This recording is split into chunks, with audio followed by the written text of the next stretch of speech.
أما بعد، فقبل أن أبدأ في حديثي معكم الليلة أتوجه إلى الله سبحانه وتعالى بالدعاء للشيخين الكريمين مؤسسي هذا المنتدى، بأن يغفر الله لهما ويجزيهما عنا خير الجزاء، ويجعل ما خلفاه عملا صالحا ماثورا لهما باقيا إلى أن تقوم الساعة. كما أتوجه بالشكر لأخي وصديقي وشيخي وأستاذي ومعلمي ومن له فضل كبير علي، فضيلة الشيخ الأستاذ الدكتور وائل، الذي ما أستطيع أن أرد له طلبا مهما كان لدي من المشاغل ومهما كان لدي من العمل، فنزلت عند رغبتي أن أحضر اليوم بين يديكم. وكنت قد أتيت إليكم أيها الأخوة في هذا الملتقى المبارك مع صديقنا الدكتور شكري سمارة في لقاءين سابقين حول قصائده المسرحية الجميلة، ثم انقطعت عنكم فترة من الزمن، وكنت والله أتمنى دائما أن آتي، لكن سبحان الله هذا الوقت من الزمن الإنسان فيه ارتباط لا يستطيع أن يلبي المجيء إليه. الشاهد أيها الإخوة، الليلة إن شاء الله سأطرح بين يديكم موضوعا إن شاء الله أن تكون فيه الفائدة العظمى لي أولا ثم لكم ثانيا. كما تفضل أستاذنا الدكتور، الموضوع في 200 صفحة تقريبا وهو طويل نوعا ما، لكن بما يتناسب مع لقائنا الليلة اختصرته قدر الاستطاعة، فلعل هذا الاختصار لا يخل به كثيرا ونوفي الجوانب المهمة فيه. جعلته أيها الأخوة في نقاط، منها التعريف أو مقدمة وتمهيد للموضوع، عرفت فيه بالجابية وأسمائها وارتباطها بالتاريخ الإسلامي وارتباطها بحضور عمر رضي الله عنه إليها. أيضا جمعت ما قيل فيها من الروايات حول خطبة عمر رضي الله عنه وبلغت التواتر الكثير، وأيضا دراسة تلك الآثار أو الأحاديث الواردة فيها بما يشكل نصف البحث تقريبا، فكان بحثا إن شاء الله أن فيه النفع بإذن الله. نبدأ على بركة الله في نقاط سريعة، منها التعريف أولا بالجابية. أولا أيها الإخوة، هذه الخطبة ألقاها عمر في الجابية التي هي بأرض الشام. يتساءل بعض الإخوة أين تكون الجابية؟ سنعرف بها إن شاء الله بدقة، وهي في أرض الشام. ورد إليها عمر رضي الله عنه في صدر خلافته بطلب من أبي عبيدة عامر بن الجراح رضي الله عنه لإبرام الصلح مع نصارى بيت المقدس واستلام مفاتيحه. بقي عمر في هذه المنطقة 20 يوما تقريبا، قسم في ذلك الغنائم، دون الدواوين، أقام مؤتمر للقادة وأمراء الأجناد لإجراء بعض السياسات، وخطب فيهم هذه الخطبة المشهورة.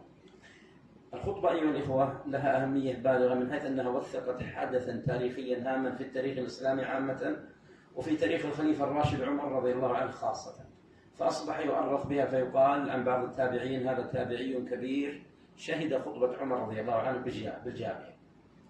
أيضا من أهميتها أنها تشهد لما استفاض عنه رضي الله عنه من إرساء دعائم العدل والسير على نهج الخلافة الراشدة. أيضا من أهميتها اشتمالها على التنويه بفضل الصحابة رضي الله عنهم عموما، والتنصيص على بعض فضائلهم وما لهم من خصوصية رضي الله عنهم وأرضاهم. كذلك احتواءها على إظهار عزة الإسلام وسماحته. كذلك تضمنت بعضا من الأحكام الفقهية والمسائل العقدية. أيضا كانت الخطبة في محفل كبير لأمراء الأجناد والمجاهدين وعامة المسلمين، مما يمنحها شهرة ظاهرة وانتشارا واسعا. وقد نص الذهبي وابن كثير على أن مروياتها بلغت حد التواتر. أما مروياتها أيها الإخوة، فرويت عن عمر رضي الله عنه من طرق متواترة كما سبق، وقد جمعت من ذلك 26 طريقة، وقد يكون هناك أكثر من ذلك.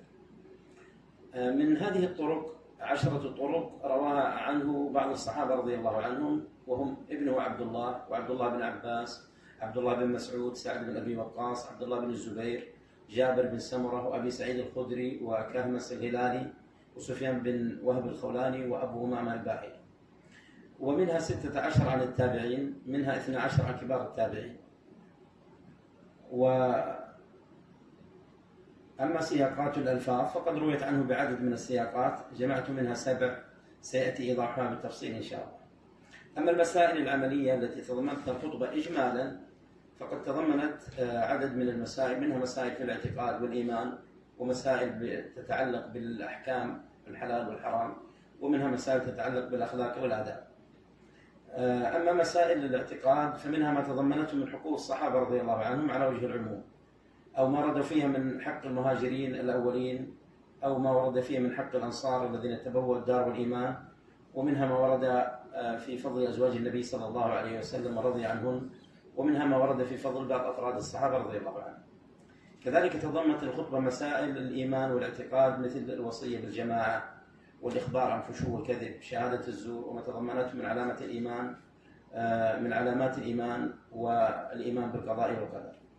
كذلك تضمنت أيها الأخوة عددا من الأحكام الفقهية والأخلاق والآداب، وهي كثيرة سيأتي استعراضها إن شاء الله فيما يتعلق بجوانب الفقه. وهذه مقدمة تعريفية بين يدي الخطبة تتعلق بأسمائها ومعناها وعلاقتها بالتاريخ، تاريخ قدوم عمر رضي الله عنه إليها ومدة بقائه بها وسبب الخطبة. أما تعريف الجامية يقول ابن فارس في معجم مقاييس اللغة: الجيم والباء وما بعدها من المعتل أصل واحد يدل على جمع الشيء والتجمع، يقال جبيت الماء لأجبيه جباية، وجبيت الماء في الحوض، والحوض نفسه جابية. ويقول الخليل: والجابية حوض ضخم واسع تشرب منه الإبل في مركو من الأرض. يقول ياقوت: وهي قرية من أعمال دمشق، ثم من أعمال الجيدور من ناحية الجولان قرب مرج الصفر في شمال حوران. إذا وقف الإنسان في الصنمين واستقبل الشمال ظهرت له، وتظهر من نوى أيضا، وبالقرب منها تل يسمى تل الجابية. وفي هذا الموضع خطب عمر رضي الله عنه الخطبة المشهورة. وباب الجابية بدمشق منسوب إلى هذا الموضع، ويقال لها جابية الجولان أيضا. النووي عرفها بأنها قرية معروفة بجنب نوى على 3 أميال منها من جانب الشمال، وتقع اليوم ضمن نطاق محافظ الدرعا السورية، ولم يبقى منها سوى التل الذي يصل ارتفاعه إلى 689 مترا تقريبا عن سطح البحر. أما اسمها الذي اشتهرت به الجامية، فإذا أطلق هذا الاسم فهي المقصودة به، مثل اسم المدينة إذا أطلق. وقد يطلق عليها أيضا جابية الجولان، وقد جاء ذلك في شعر حسان بن ثابت رضي الله عنه، حيث قال يفاخر الزبرقان بن بدر التميمي في مناصرة رسول الله صلى الله عليه وسلم، يقول: هل المجد إلا السؤدد العود والندى، وجاه الملوك واحتمال العظائم، نصرنا وآوينا النبي محمدا على انفراض من معد وراغم، بحي حريد أصله وثراؤه بجابية الجولان وسط الأعاجم. وهذا من باب التعريف بالإضافة لتمييزها عن باقي الجواب. أما سبب التسمية فورد في سبب تسميتها 3 أسباب. الأول أنه من اجتماع الماء في الحوض كما مر في قول الخليل وابن فارس ويقول. الثاني أنه من الاجتباء بمعنى الاصطفاء والاختيار، وهو من معنى الأول، ومنه قوله تعالى: وكذلك يجتبيك ربك. قال الزجاج: أن يختارك ويصطفيك، وهو مشتق من جبيت الشيء إذا حصلته لنفسك. وقد ورد إطلاق ذلك على الجابية في وثيقة رؤساء الأديرة العرب بأن اسمها جابيثة، أي المختارة بالسريانية. طيب.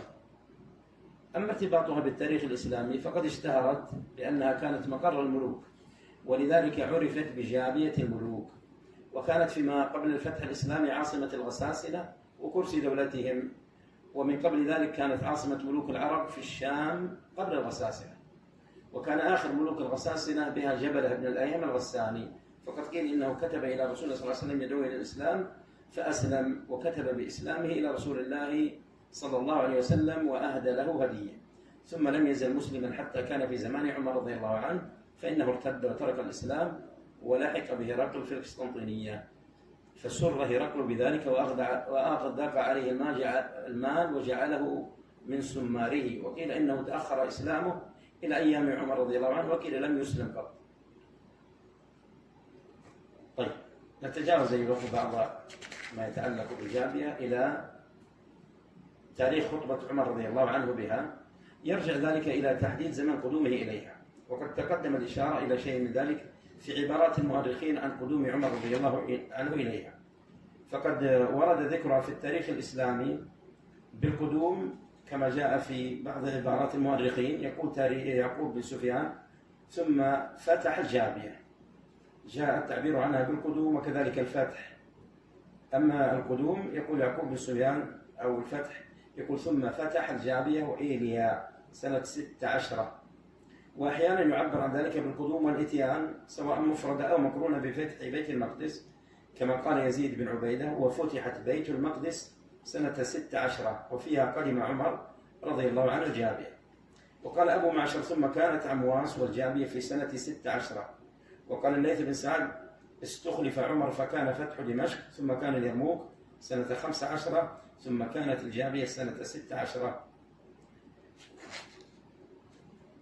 يقول الدكتور أحمد سعود الحسن في كتابه أهمية مدينة الجابية في الفتح الإسلامي لبلاد الشام، يقول ونستنتج من الروايات القليلة التي وردت عن فتح الجابية أنها كانت منطقة آهلة بالسكان وأن فتحها كان عنوة وليس صلحا، حيث ورد أن أحد شجعان المسلمين وهو قيس بن هبيرة قد بارز 2 من البطارقة في الجابية وقتلهما، مما يدل على مقاومة أهلها ووقوع حرب وقتال.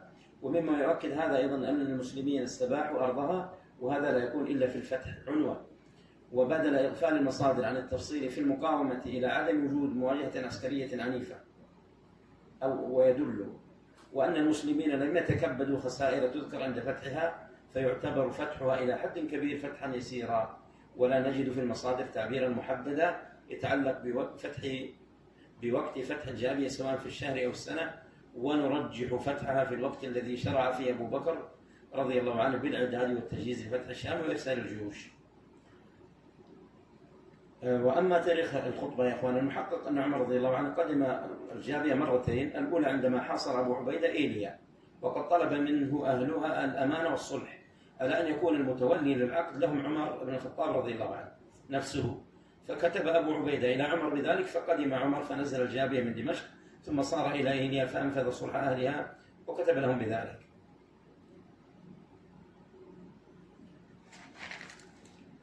مدة بقاء عمر فيها أيها الأخوة، يقول ابن سعد فأقام بالجابية 20 يوما يقصر الصلاة.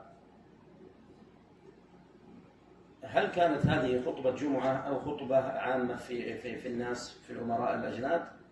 الظاهر أيها الأخوة أنها كانت ليست خطبة جمعة، بل هي من الخطب التي تخطب في المحافل والجموع والجنود، ويترجح ذلك من عدد من الأمور، منها حضور بعض غير المسلمين كالنصارى لها، ومنها أنه نودي لها الصلاة جامعة ولا ينادى لصلاة الجمعة بذلك، وغير ذلك من الأمور.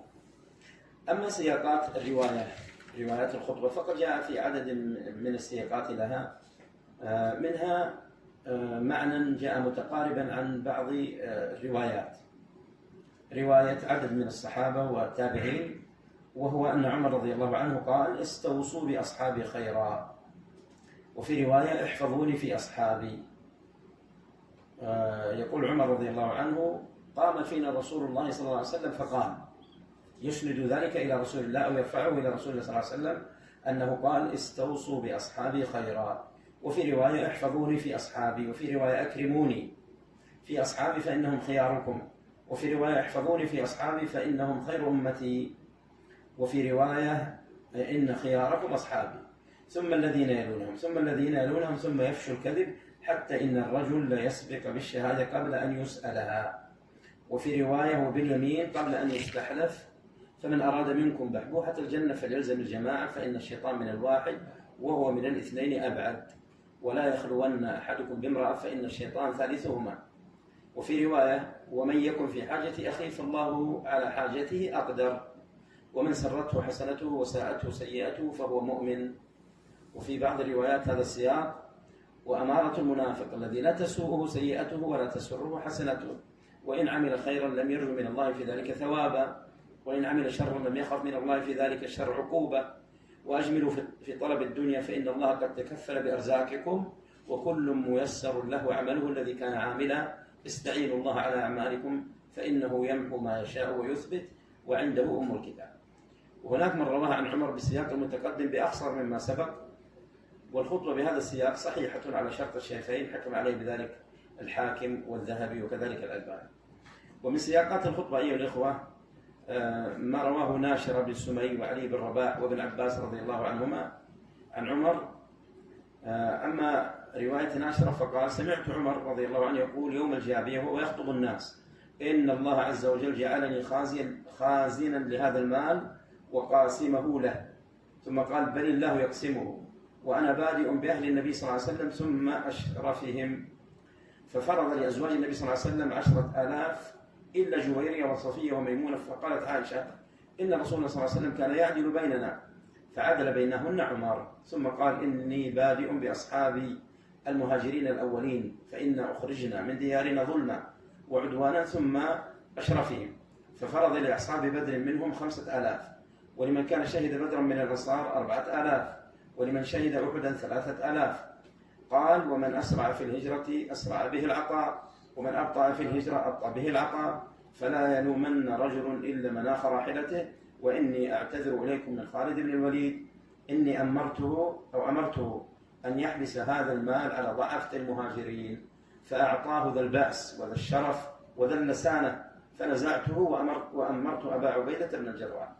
فقال أبو عمرو بن حفص بن المغيرة: والله ما أعذرت يا عمر بن الخطاب، لقد نزعت عاملا استعمله رسول الله صلى الله عليه وسلم، وأمدت سيفا سله رسول الله صلى الله عليه وسلم، ووضعت لواء نصبه رسول الله صلى الله عليه وسلم، ولقد قطعت الرحم وحسدت من العم. فقال عمر رضي الله عنه: إنك قريب القرابة حديث السن مغضب من ابن عمك.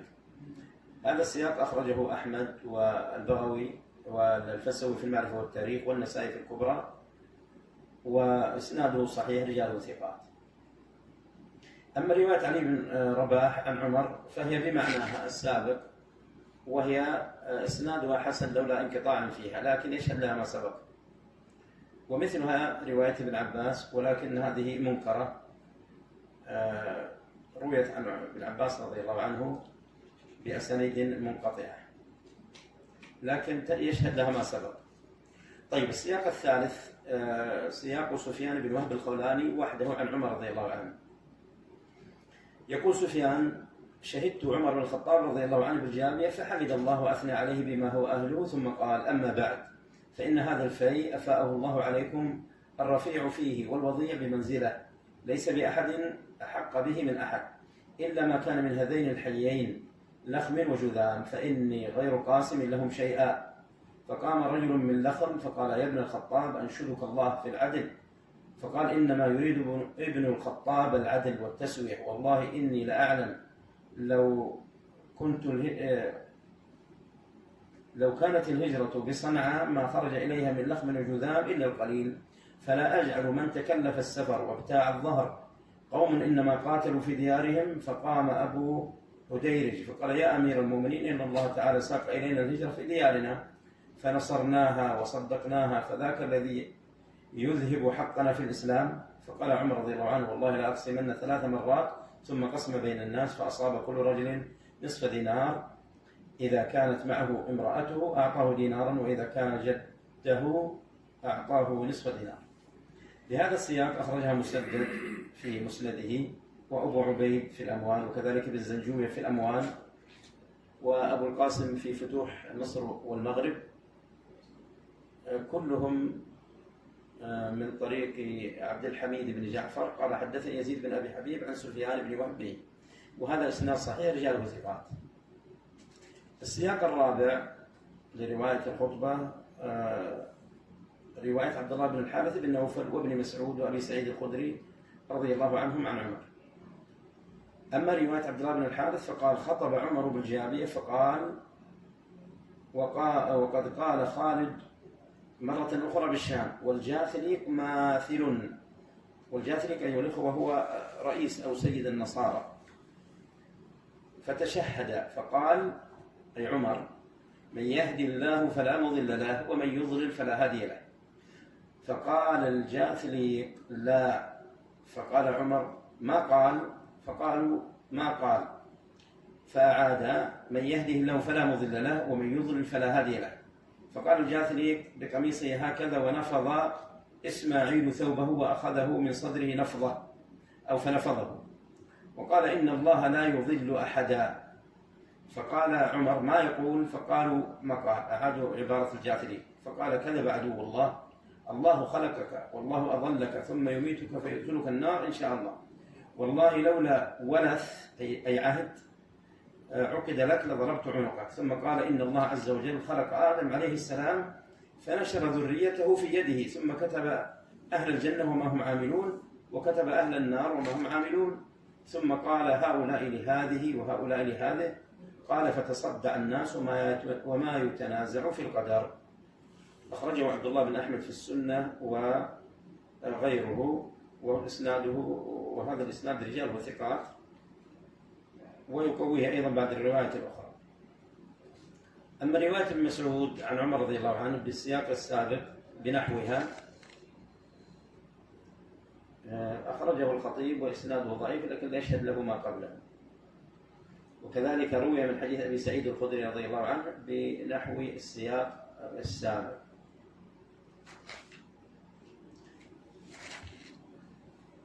رواية ابن سعيد عفوا أيها الأخوة ليست مثل رواية ابن مسعود ومن سبقه، لكنها بسياق مختلف.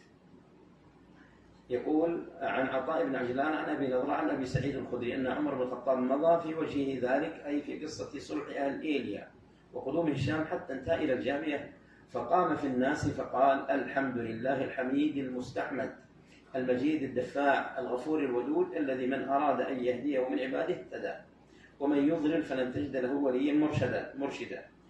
قال فإذا رجل من القسيسين من النصارى عنده وعليه جبة صوف، قال فلما قال عمر رضي الله عنه من يهده الله فهو المهتد، قال النصراني وأنا أشهد. قال فلما قال عمر رضي الله عنه ومن يضلل فلن تجد له وليا مرشدا، قال فنفض النصراني جبته عن صدره ثم قال معاذ الله، كأنها هكذا يعني ينفضه، قال معاذ الله لا يضل الله أحدا يريد الهدى. فقال عمر رضي الله عنه ماذا يقول عدو الله هذا النصراني؟ قالوا ما يقول؟ أخبروه. قالوا يقول إن الله يهدي وإن الله لا يضل أحدا.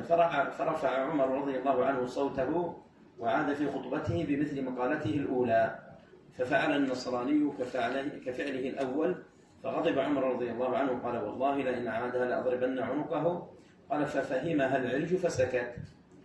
قال ثم إن عمر عاد في خطبته وقال من يهده الله فلا مضل له ومن يضلل فلا هادي له.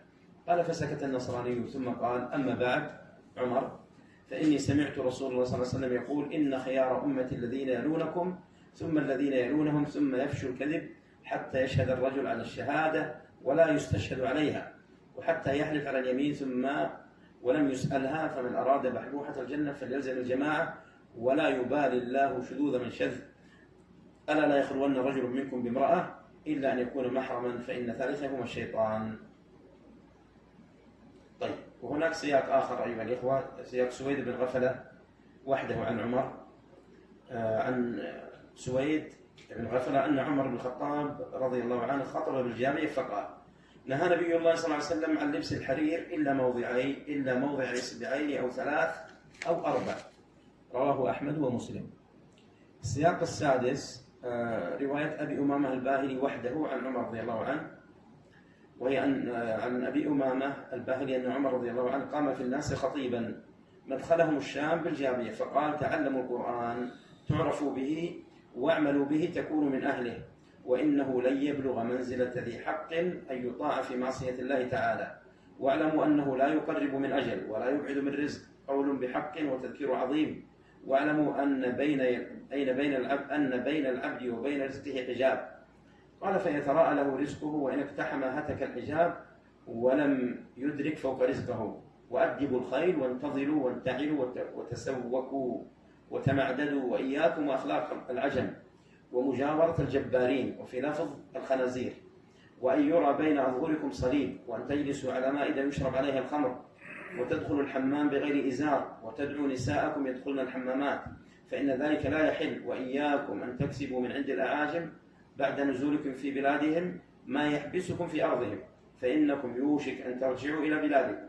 وإياكم والصفار أن تجعلوه في رقابكم، وعليكم بأموال العرب الماشية تنزلون بها حيث زلتم، واعلموا أن الأشربة تصنع من الزبيب والعسل والتمر، فما عتق منه فهو خمر لا يحل. واعلموا أن الله تعالى لا يزكي 3 نفر ولا ينظر إليهم ولا يقربهم يوم القيامة.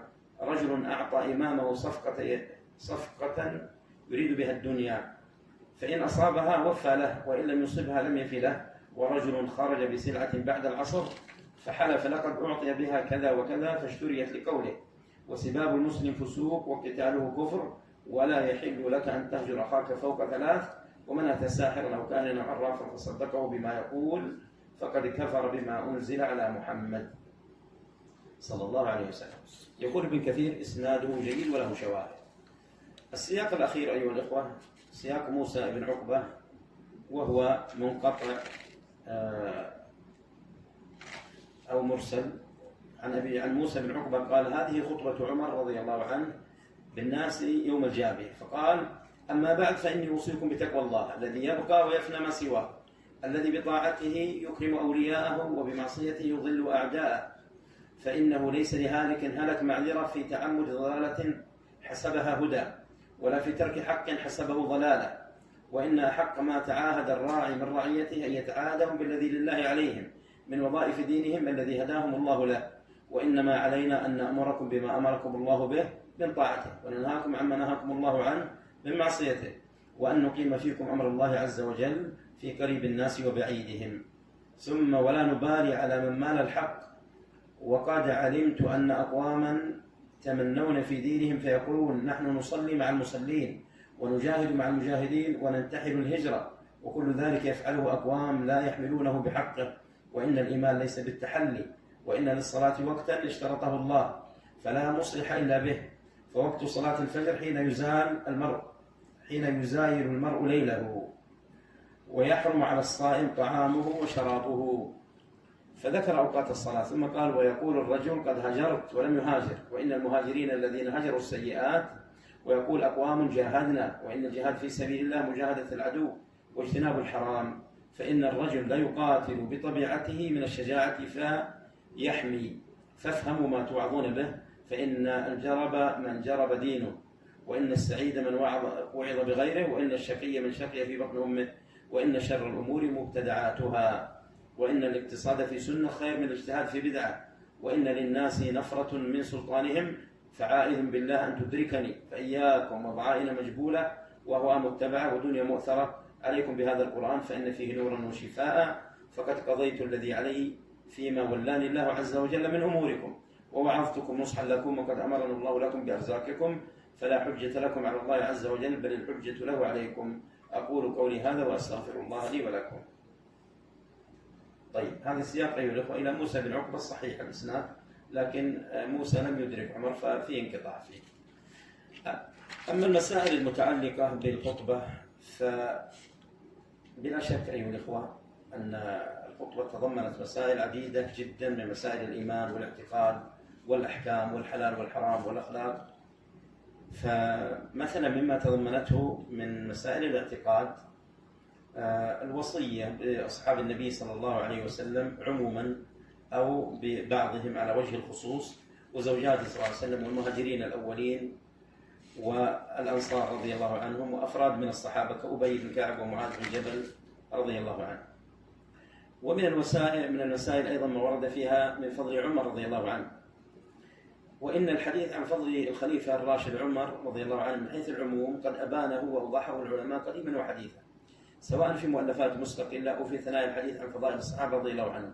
وقد ورد في فضل العديد من الأحاديث عن النبي صلى الله عليه وسلم والآثار عن الصحابة رضي الله عنهم ومن بعدهم بلغت حد التواتر، كيف وهو المحدث الملهم والزاهد العادل والحبر المعلم، كيف وهو باب الفتنة المغلق، كيف والنبي صلى الله عليه وسلم يقول: لو كان بعدي نبي لكان عمر بن الخطاب، كيف والشيطان يفر منه في فجاج الأرض، كيف هو الفاروق الذي فرق الله به بين الحق والباطل. ولكن الحديث هنا عما جاء في خطبته في الجابية مما أشار إليه رضي الله عنه هو أن الله استخلفه فيه ووكله أمره إليه، وهو قسم المال وتدبير شؤونه. فقد قال رضي الله عنه: إن الله عز وجل جعلني خازنا لهذا المال وقاسما له، ثم قال بل الله يقسمه. وإن الحديث عن هذا الجانب هو حديث عن الزهد والتعفف، وحديث عن الأمانة والورع، وحديث عن الحنكة والسياسة، وحديث عن الصدق وعدم المحاباة. لم يحتجب عمر عن شؤون الرعية وينتظر أن ترفع إليه الحاجات، بل كان يتفقدهم في بيوتهم وأسواقهم ويطوف عليهم نهارا ويعس عليهم ليلا. إن الخليفة عمر رضي الله عنه بحنكته وحكمته رسم للأمة من بعده سياسة تدبير المال بعيدا عن الأثرة والأطماع، بعيدا عن المجاملة والمحاباة، وابتكر للأمة تدوين الدواوين وحصر الخراج وتنظيم شؤون بيت المال بعيدا عن الفوضى والعشوائية، بعيدا عن الهدر والتبذير، مراعيا الترشيد الأمثل والتوزيع الأعدل.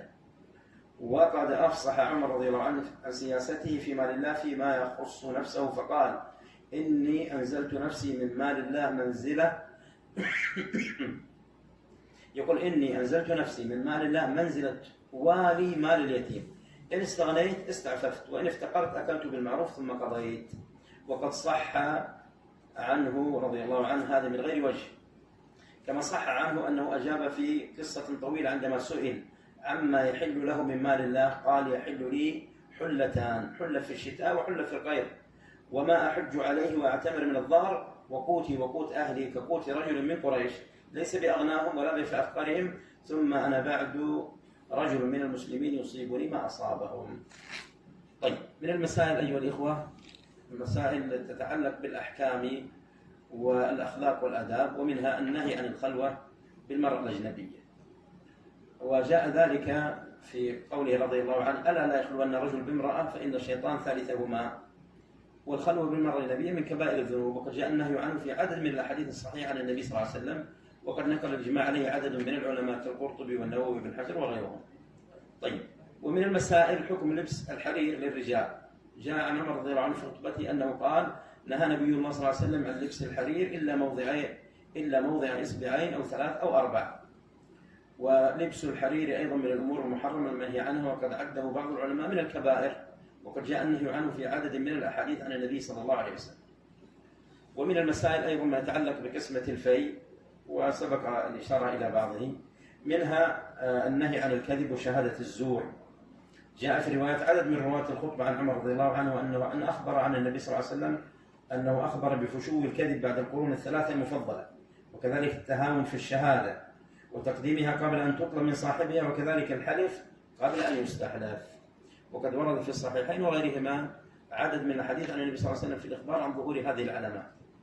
من المسائل أيضا النهي عن مجاورة الخنازير، وفي بعض الروايات الجبارين كما في بعض الألفاظ. يقول رضي الله عنه وإياكم أخلاق العجم ومجاورة الخنازير، وأن يرى بين أظهركم صليب، وأن تجلسوا على مائدة يشرب عليها الخمر. جاء عنه في رواية حرام بن معاوية عنه أنه قال كتب إلينا عمر رضي الله عنه أن أدبوا الخيل ولا يرفعن بين ظهرانيكم الصليب ولا يجاورنكم الخنازير.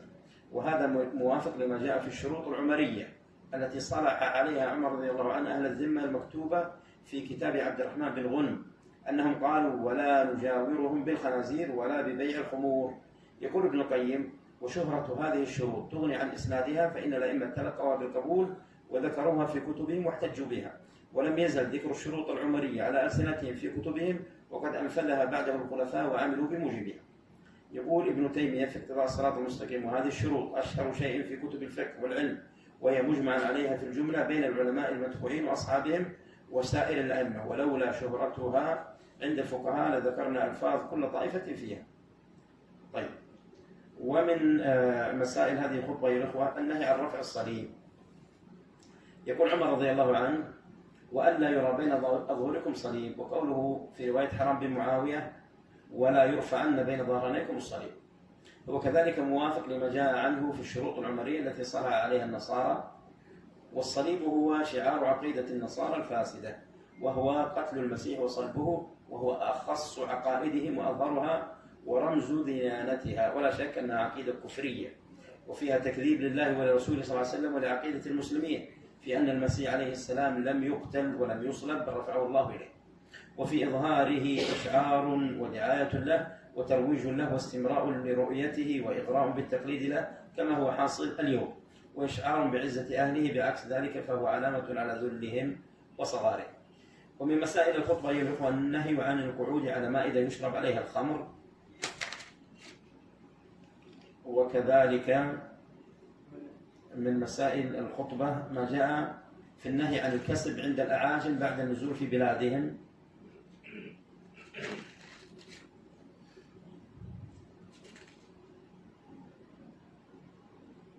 ومن مسائلها النهي عن لبس الصفار أن يجعل في الرقاب، وجاء في خطبة عمر رضي الله عنه فيما أخرجه ابن أبي عمر العدني في المسند من رواية أبي أمامة الباهلي رضي الله عنه قوله وإياكم والصفار أن تجعلوه في رقابكم.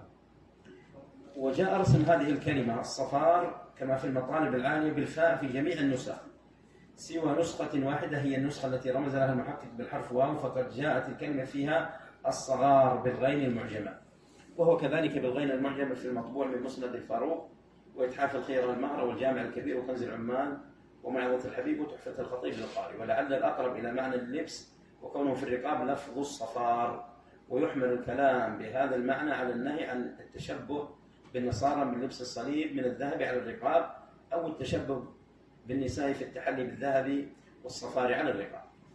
ومن مسائل الخطبة أيها النهي عما عتق من الأشربة التي تصنع من الزبيب والعسل والتمر، وعلة النهي في ذلك التخمر أو الخمر. ومن مسائلها النهي عن أن يهجر المسلم أخاه فوق 3، وكذلك تأديب الخيل، ومعنى تأديبها أي ترويضها وتعليمها، وكذلك الانتظال وهو الرمي بالسهام الأمر به والحث عليه.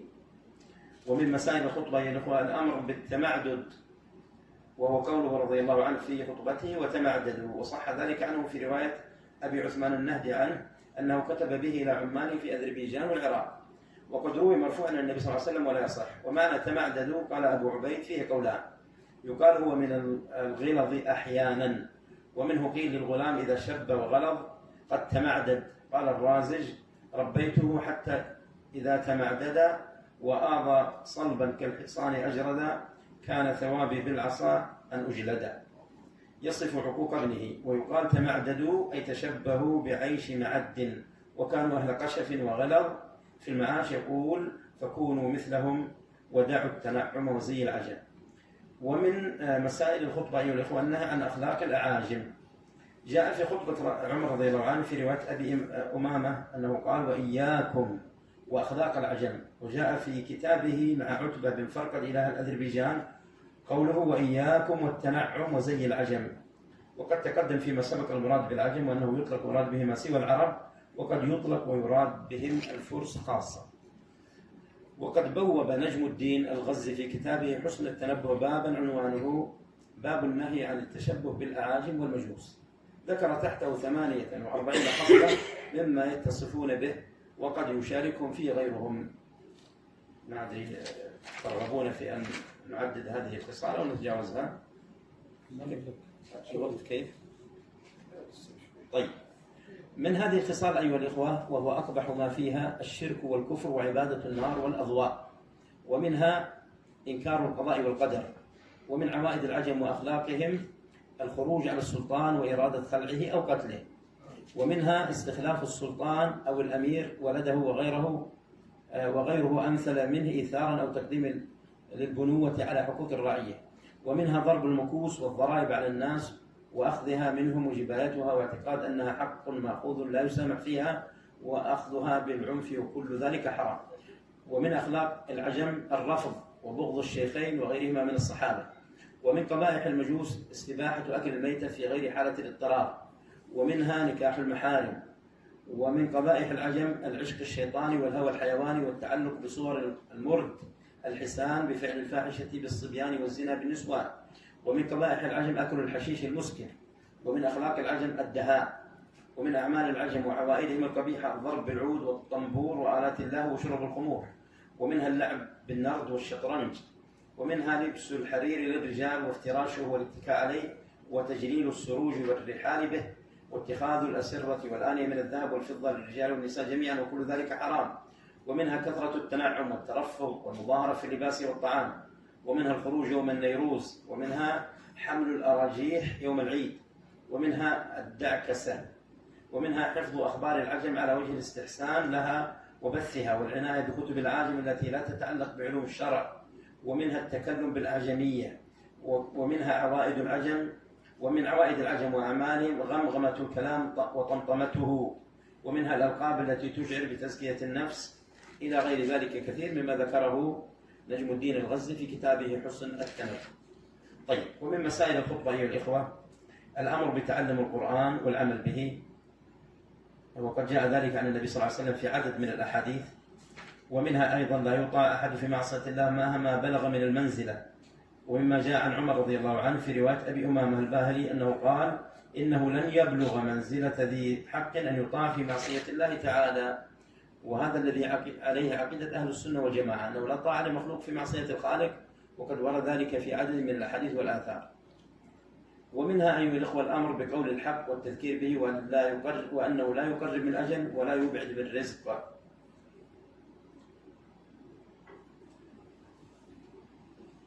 ومما جاء في خطبته رضي الله عنه في رواية أبي أمامة أنه قال: واعلموا أنه لا يقرب من أجل ولا يبعد من رزق قول بحق وتذكير عظيم. القول بالحق والصدع به من الأمور التي رغب فيها الإسلام وحث عليها، وهي من ركائز الدين، وقد بايع عليها النبي صلى الله عليه وسلم أصحابه، لأن السكوت على الباطل والمجاملة فيه مما يمحو الحق ويخفيه. ولما كانت هذه المسألة من مسائل الأمر بالمعروف والنهي عن المنكر، والتي يترتب على القيام بها صلاح الدين والدنيا، والإخلال بها ربما يترتب عليه الفساد وعدم الإصلاح، جعل لها الإسلام ضوابط وقننها أتم تقنين، ولم يجعلها خاضعة لأهواء الإنسان ورغباته. والنصوص بذلك كثيرة وأجل من أن يحاط بها. وينبغي أن يعلم أن هذا الباب قد ظل فيه أقوام في جانب قول الحق فيما يتعلق بالسلطان، وهو مزلة أقدام يؤول إلى الخروج عليهم وسفك الدماء. والأحاديث التي مرت تحمل أو تحمل على أن قول الحق فيما يخص السلطان إنما يكون بحضرته وأمامه من قبيل النصح والتذكير، ولا يكون في غيبته وأمام العامة الدهماء، فيكون من الفضيحة والتشهير. وعقيدة أهل السنة ومنهجهم في ذلك واضح بين ولله الحمد والمنة، وقد سطروه في كتب العقائد وقرروه في كتب الردود على أهل الزيغ والضلال، والحق لا يخفى إلا على العميان. ومن مسائل الخطبة أيها الأخوة ما جاء في أن الله لا يزكي 3 نفر ولا ينظر إليهم ولا يقربهم يوم القيامة: رجل أعطى إمامه صفقة يده يريد بها الدنيا، فإن أصابها وفى له، وإن لم يصبها لم يفي له. ورجل خرج بسلعة بعد العصر فحلف: لقد أعطي بها كذا وكذا، فاشتريت لقوله. ولم يرد في الخطبة الثالثة، ذكر 2 فقط. لكن أيها الأخوة أخرج البخاري ومسلم من حديث الأعمش عن أبي صالح عن أبي هريرة قال رسول الله صلى الله عليه وسلم: 3 لا يكلمهم الله يوم القيامة ولا ينظر إليهم ولا يزكيهم ولهم عذاب أليم: رجل على فضل ماء بالفلاة يمنعه من ابن السبيل، ورجل بايع رجلا بسلعة بعد العصر فحلف له بالله لأخذها بكذا وكذا فصدقه وهو على غير ذلك، ورجل بايع إماما لا يبايعه إلا للدنيا، فإن أعطاه منها وفى، وإن لم يعطه منها لم يفي. وأما ما يتعلق بمسائل القضاء والقدر في الخطبة أيها الأخوة فتضمنت عدد من المسائل، منها الوصية بالجماعة. فقد جاء عن عمر رضي الله عنه أنه قال: فمن أراد منكم بحبوحة الجنة فليلزم الجماعة، فإن الشيطان مع الواحد وهو من الاثنين أبعد. والأمر بلزوم جماعة المسلمين وإمامهم، والنهي عن الفرقة والاختلاف ومنازعة الأمر أهله من الأمور التي استقرت عليها عقيدة أهل السنة والجماعة، وتواترت النصوص من الكتاب والسنة في ذلك، وليس المقام مقام تتبعها واستيفائها. ولكن مما جاء في معنى ما في خطبة عمر من الوصية بالجماعة عدد من الأحاديث عن النبي صلى الله عليه وسلم. ومن المسائل فيما يتعلق بأمر الاعتقاد ما تضمنته من الخبار عن فشو الكذب وشهادة الزور، وكذلك ما تضمنته من الإيمان بالقضاء والقدر. هذا والله أعلم، وصلى الله على نبينا محمد وآله وصحبه أجمعين. وسامحونا على الإطلاق. جزاك الله خيرا، ما شاء الله. كتب الله أجركم، جزاكم الله خيرا، ما شاء الله. أوجز وأفاد. أسأل الله عز وجل أن يجعل ذلك في ميزان حسناتكم. نترك المجال للمداخلات.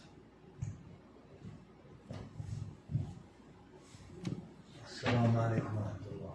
شكرا دكتور على هذه المحاضرة، جزاك الله خير. حقيقة يعني خطبة مؤثرة وجميلة جدا، جزاك الله خير. أحسن الله إليكم. الحمد لله رب العالمين، والصلاة والسلام الأتمان الأكملان على سيد المرسلين وإمام المتقين وقائد الغر المحجلين، صلوات الله وسلامه عليه وعلى آله وصحبه ومن ترسم خطاهم ونهج منهجهم إلى يوم الدين. ما شاء الله، لا حول ولا قوة إلا بالله. أحسنت يا فضيلة الشيخ الدكتور على هذه المحاضرة القيمة وعن مواقف الفاروق رضي الله عنه. هذا العلم، هذا الجبل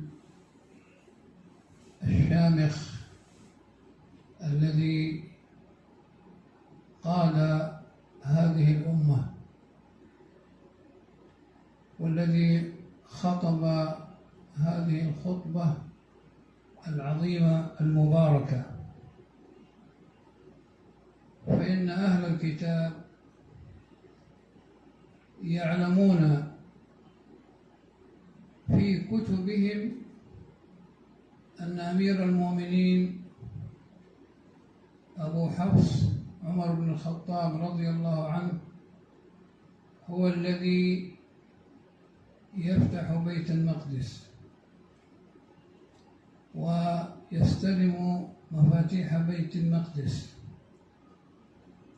ولذلك أصروا ألا يستلم مفاتيح بيت المقدس إلا أمير المؤمنين عمر بن الخطاب رضي الله عنه، لأن ذلك موصوف في كتبه. فذهب أمير المؤمنين عمر إلى الشام الأرض المقدسة وإلى إيليا بيت المقدس، وخطب هذه الخطبة العظيمة التي بين فيها رضي الله عنه وأرضاه أمور كثيرة من الشريعة الإسلامية. وبالمناسبة أن عمر رضي الله عنه حينما ذهب إلى الشام وذهب إلى بيت المقدس التقى ببلال بن رباح رضي الله عنه وطلب منه أن يؤذن، وكان قد استأذن من أبي بكر رضي الله عنه أن يخرج إلى الجهاد وأن يخرج لا يؤذن لأحد بعد رسول الله صلى الله عليه وسلم، فامتنع في بادي الأمر. فأخبره عمر رضي الله عنه إن هذا الموقف لا يسر رسول الله صلى الله عليه وسلم، فما كان من بلال إلا أن استجاب لرغبة أمير المؤمنين وأذن. فكل من حضر من أصحاب النبي صلى الله عليه وسلم وكل من كان يسمع بلالا يؤذن في مسجد رسول الله صلى الله عليه وسلم إلا بكى ونشد وهيجهم على البكاء رضي الله عنه وأرضاه، ورضي الله عن عمر أمير المؤمنين. وجزاك الله خيرا سعادة الدكتور على هذه المحاضرة القيمة وعن هذه الخطبة العظيمة التي نرجو تكرما منكم إن شاء الله إذا طبعتموها أن يكون لنا القدح المحلى. جزاكم الله خيرا. إن شاء الله. صلى الله إليكم وإفادتكم أيضا جميعا. السلام عليكم ورحمة الله وبركاته. السلام ورحمة الله. في جزئية بسيطة اللي هي ليش حصل الإشكال بين المهاجرين والأنصار في تقسيم الفيء؟ ليش كيف قسم عمر هذه الطرفين؟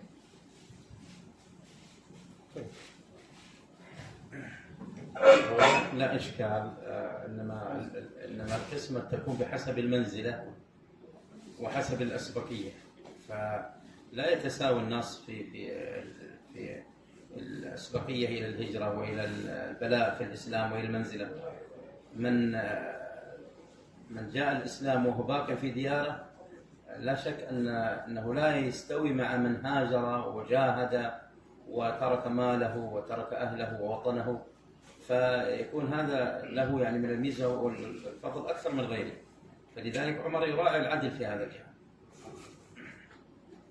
السلام عليكم. السلام عليكم.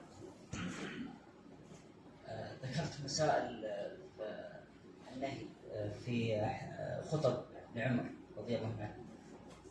النهي هنا للكراهة من التحريم. بعض المسائل كأنها هي كراهة، نهي تحريم فيها بلا شك. النهي فيه نهي كراهة ونهي تحريم، فبعضها من باب النهي التحريم فيها، والبعض منها فيه النهي نهي كراهة، وهذا بحسب المواضع، هي كثيرة بلا شك.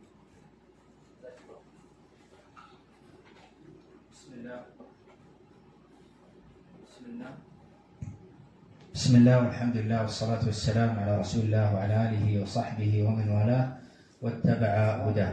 نشكر فضيلة الشيخ جزاه الله خير على هذه المحاضرة القيمة النافعة المباركة، والتي أورد فيها ما يتعلق بهذه الخطبة العظيمة المهمة من الخليفة الراشد عمر رضي الله عنه.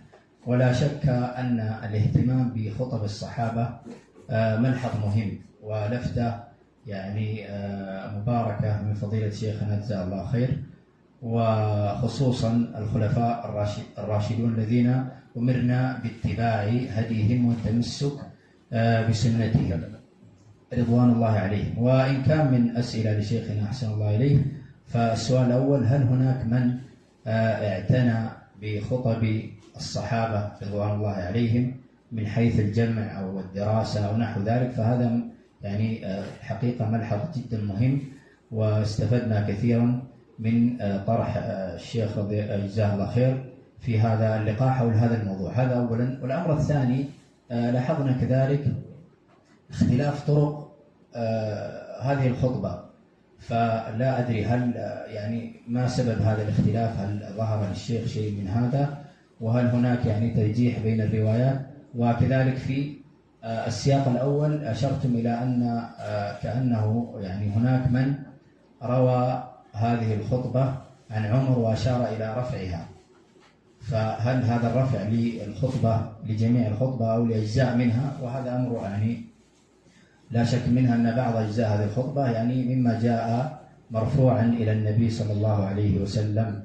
ويعني جزاكم الله خيرا، بارك فيكم ونفعنا بعلومكم. أحسن الله إليكم فضيلة الدكتور، ما شاء الله عليكم، أسئلتكم جيدة. أما الشق الأول وهو الاعتناء بخطب الصحابة رضي الله عنهم، فما أعرف أحدا جمع خطب الصحابة أو خطب الخلفاء الراشدين على وجه الخصوص، وهو من المواضيع التي فعلا تحتاج إلى عناية. هذه فكرة عنت لبعض مشايخنا جزاهم الله خير، فطرح علي أن أقوم بجمع مروياتها، لأنها فعلا، وهو فضيلة أخينا الدكتور سعود الصاعدي الذي ألف في فضائل الصحابة رضي الله عنهم، الحديث الواردة في فضائل الصحابة، ففي أثناء جمعه أين مطبوع في 12 مجلد، ففي أثناء جمعه لمادة فضائل الصحابة وجد أن هناك روايات كثيرة لهذه الخطبة، فبادرني بطرح الموضوع أن أقوم بجمعها، وفعلا جمعتها، وكانت كما أشار ابن كثير والذهبي وغيره أنها بلغت حد التواتر، وهي حقيقة بذلك. فهذه الخطبة على وجه الخصوص، وبقية خطب الصحابة تحتاج فعلا إلى أن تفرد بالبحث والجمع. أما ما يتعلق باختلاف رواية الخطبة فهي ألقيت في محفل كبير، وأحيانا البعض يجتزئ منها طرفا ويرويه، والبعض الآخر يروي طرفا آخر. ومما أعلت به بعض روايات الخطبة الاضطراب، كما حكم الدارقطني بذلك على بعض رواية عبد الملك بن عمير أنه رواها عن بعض الصحابة رضي الله عنهم، وحكم على روايته بالاضطراب. لكن ابن كثير يقول لا يمكن أن يحكم عليه بالاضطراب لأنه حافظ، والخطبة ألقيت في عدد من الناس فكل يروي منها طرفا. فلأجل ذلك ما ورد من الألفاظ في بعض الأحيان لا يكون بينها تضاد، وإنما البعض نقل منها جزءا والبعض نقل جزءا آخر. أما السياق الأخير الذي كان على هيئة خطبة الجمعة فهو سياق ضعيف، لكن ما أشرت إلى أن خرجه اختصار الوقت، وهو الذي تقريبا يغاير بعض السياقات الأخرى. ابتدأ على هيئة خطب الجمعة بالحمد والثناء وانتهى بالاستغفار، فمما يشعر عن الضعف. وإن كان إلى موسى بن عقبة هو إسناده صحيح، لكن بين موسى بن عقبة إلى عمر رضي الله عنه يوجد انقطاع في الإسناد، فلأجل ذلك لم يصحح أحد، وإن كان إسناده إلى موسى بن عقبة صحيح بهذا السياق الطويل الأخير، وهي على هيئة خطب الجمعة. وإن كان تقدم معنا أنها الراجح أنها لم تلقى أو لم تنقل على هيئة خطب الجمعة، لأنه نودي لها بالصلاة جامعة وحضرها النصارى، وهناك مما يبين أنها ليست خطبة جمعة. هل يعني ذكرتم سياقا كاملا يعني لها تبين لكم يعني من خلال جمع الروايات الطرق مثلا الصحيحة أنها يعني وردت بسياق شامل أو عام أو كامل؟ لا، يصعب بهذه الصورة أن تدمج الروايات مساقا واحدا، وإنما تجزئتها وتفصيلها على حسب رواية كل شخص، وكل رواية تعامل معاملة حديث مستقلة، ولأجل ذلك ما جمع. نعم.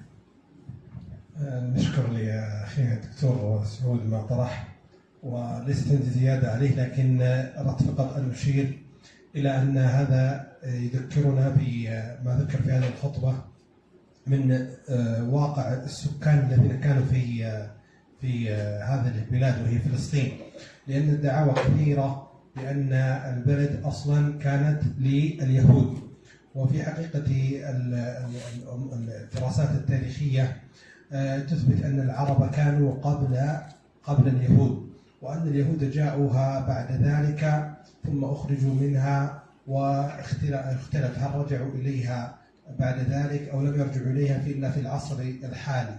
فهذا يعني أردت فقط التنبيه إليه، وأن البلد لم تكن لليهود، وأن الذين وجهت إليهم الخطبة إنما كانوا عربا من نصارى العرب وبعض حجاج النصارى الذين كانوا من البلاد الأخرى من غير العرب. أحسن الله إليكم، جزاكم الله خير. نعم.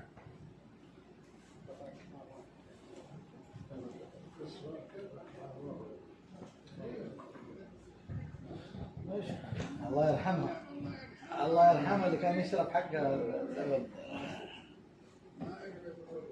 تفضلوا. بسم الله والصلاة والسلام على رسول الله.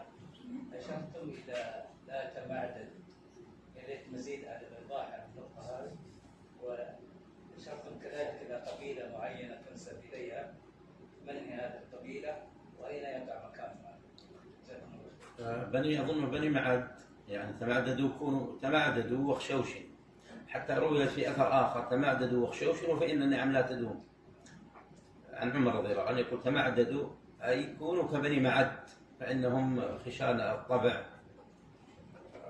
قد يكون معد بن عدنان الذي ينتسب إليه النبي صلى الله عليه وسلم، سياق النسب النبي صلى الله عليه وسلم إلى معد بن عدنان، فقد يكون إلى ذلك أو معد آخر ما أعرف بالضبط.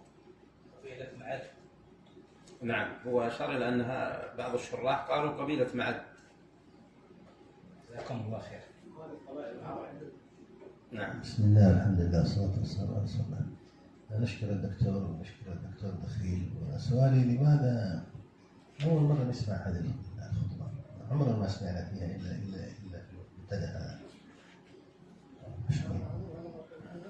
أحسن الله إليك. الخطبة بلغت حد التواتر، يعني أشار الذهبي وابن كثير وغيرهما وهذا الواقع يعني هو ما أشار إلى ذلك، وهي فعلا يعني أنا جمعت 26 طريقة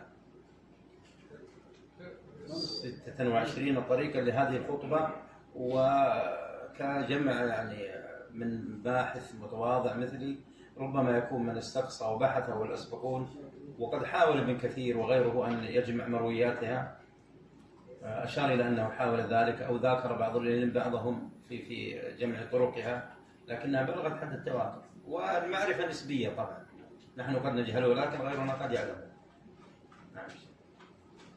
جزا الله خير الدكتور على هذا الطرح والتفصيل في خطبة الخليفة الراشد عمر بن الخطاب، وهذه للأهمية يعني دراسة سير الصحابة والتابعين، وحبذا لو تدرس سيرة الرسول عليه الصلاة والسلام بصفة يومية أو وسير الراشدين، حتى نبتعد عن الكلام الذي يطرح عند العوام. أنتم لا تقرؤون من سير الرسول أو يطرحونه في يوم واحد باسم المولد وهكذا. نسأل الله التوفيق وجزاكم الله خير.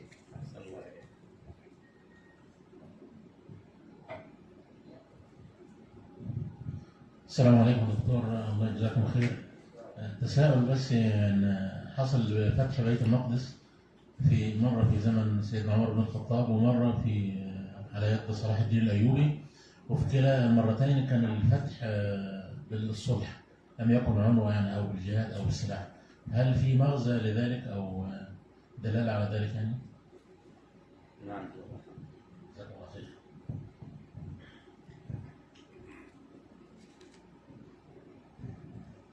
جزاك الله خير. أسأل الله العظيم رب العرش العظيم أن يشفي الصائع يا أرحم الراحمين.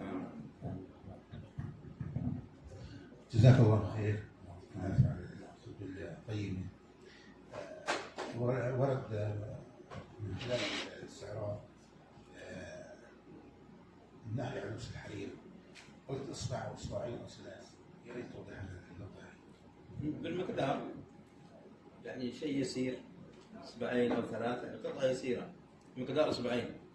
القياسات كانت عندهم بالشبر والذراع والباع او دون ذلك، انمله واصبع واصبعين، يعني مقدار يسير. هذا الذي افهم منه، الا مقدارا يسيرا يوازي الاصبع او الاصبعين او غير ذلك. يعني خيط عادي. خيط عادي حتى لو لا، هو قالوا من كان لديه يستثنى الذي فيه عنده مرض حكة مثلا، الذي يحتاج أن يلبس حريرا كاملا من باب التشافي، فلا بأس أن يلبس قميصا. مثل الإناء لا يشرب في آنية الذهب والفضة، لكن صلاح الإناء بشيء يسير من الفضة ومن الذهب معفو عنه، وهذا من الحرير يعني الذي يعفى عنه بغير الاستثناء لصاحب الحاجة. جزاكم الله خير. أحسن الله. ما كل